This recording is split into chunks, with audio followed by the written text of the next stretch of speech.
Hi, it's about 12:30 on May 20th. I'm talking to you from my hotel room here in Miami.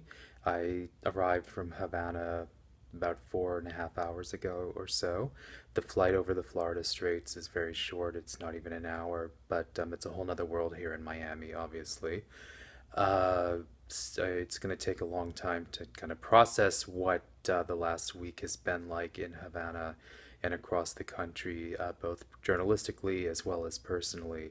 I think the one thing to really take away from the last week is that I really had an opportunity to see Cuba for what it is, not only in Havana, but in Cienfuegos, in Las Tunas, in Soga La Grande, and just driving through these places really had a chance to see Cuba in a whole new perspective. I think the one thing to take away from it more than anything is that Cuba is an extremely complicated country.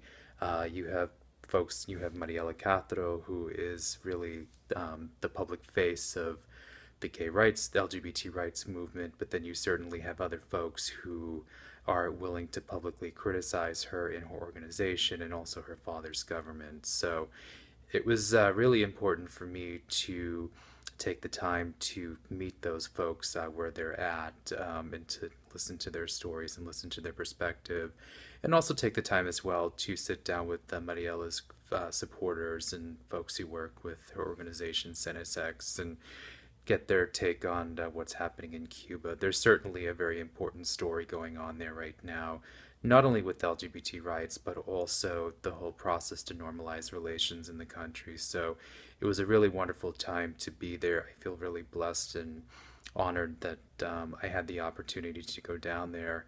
And I just really want to send a really big shout out to all the Cubans that I had a chance to meet while I was down there. Um, it was, wonderful to meet them. Everybody was exceptionally kind and gracious to me and really welcomed me into their homes and really allowed me to see what their lives are like. Certainly, it's not easy to live in Cuba.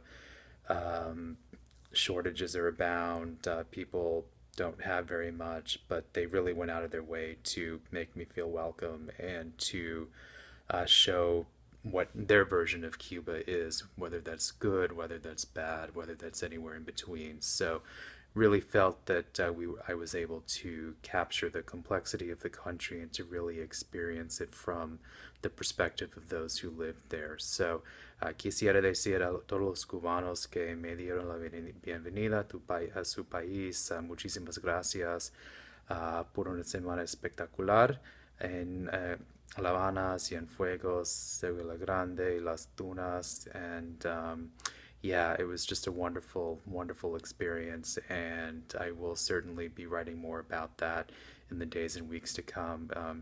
And just thank you again for taking time to read my post from Cuba, to see, to get a sense of what I was seeing and experiencing.